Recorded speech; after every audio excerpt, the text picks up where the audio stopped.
Promesse biblique du jour. Aujourd'hui, le thème, c'est revenir à l'essentiel. Le fait de parler d'une chose, d'un fait, d'une personne, on finit de façon inconsciente ou consciente par affirmer et amplifier sa valeur et son importance. Dans Romains chapitre 10, verset 17, il est écrit « Ainsi la foi vient de ce que l'on entend, et ce qu'on entend vient de la parole de Christ. » Chers amis, je sais que vous savez tous pour la plupart que la foi vient de ce que l'on entend et ce qu'on entend vient de la parole de Dieu révélée de Christ. La foi est l'élément incontournable et vital de la vie chrétienne.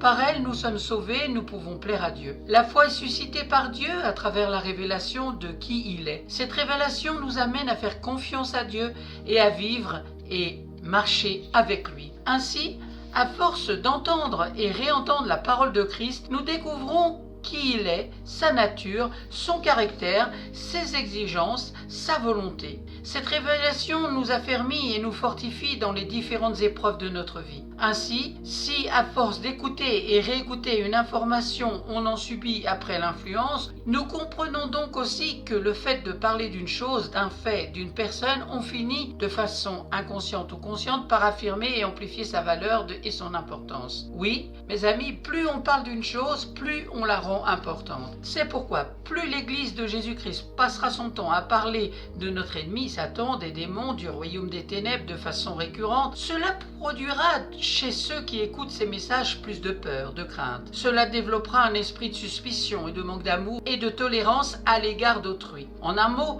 cela provoquera une psychose au point où nous attribuerons tout ce qui nous arrive de mauvais ou d'anormal aux sorciers, aux démons et à Satan. Or, à force d'entendre ce genre de messages, nous faisons sans le savoir la campagne marketing et publicitaire du royaume des ténèbres. Que mes propos ne soient pas mal interprétés, je ne dis pas qu'il faut les ignorer et vivre comme s'ils n'existaient pas. Non, loin de là. La Bible nous explique que nous avons un adversaire et qu'il travaille activement à notre perte et perdition éternelle.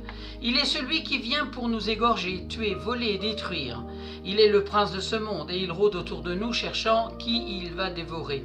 Il est le père du mensonge et se déguise en ange de lumière. Par-dessus tout cela, la Bible déclare aussi que c'est cela la bonne nouvelle, que le diable est un ennemi vaincu et qu'il a été dépouillé de sa puissance par le Seigneur de gloire, Jésus-Christ ressuscité. Amen. Oui, mes amis, voilà la bonne nouvelle, à écouter et à réécouter.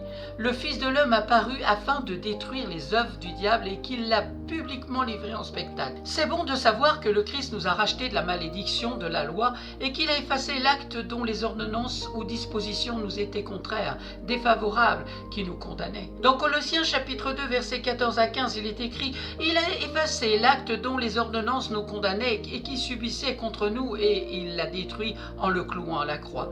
Il a dépouillé les dominations et les autorités, les a livrées publiquement en spectacle en triomphant d'elles par la croix. » Galates chapitre 3 versets 13 à 14, Christ nous a rachetés de la malédiction de la loi, étant devenu malédiction pour nous, car il est écrit « Maudit est quiconque est pendu au bois, afin que la bénédiction d'Abraham eût pour les païens son accomplissement en Jésus-Christ, et que nous reçussions par la foi l'Esprit qui nous avait été promis. » Amen. Merci Seigneur, parce que tu nous as donné ton Saint-Esprit. Je te prie aujourd'hui pour tous ceux qui ont écouté ta parole et qui n'ont pas reçu ton Saint-Esprit, eh bien que tu puisses les visiter et les convaincre et leur apporter la révélation de ta parole. Dans le nom puissant de Jésus-Christ de Nazareth. Amen.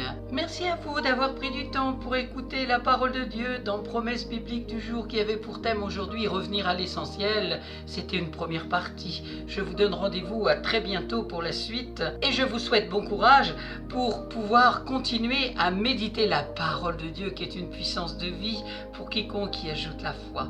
Amen. Je vous donne rendez-vous à très bientôt.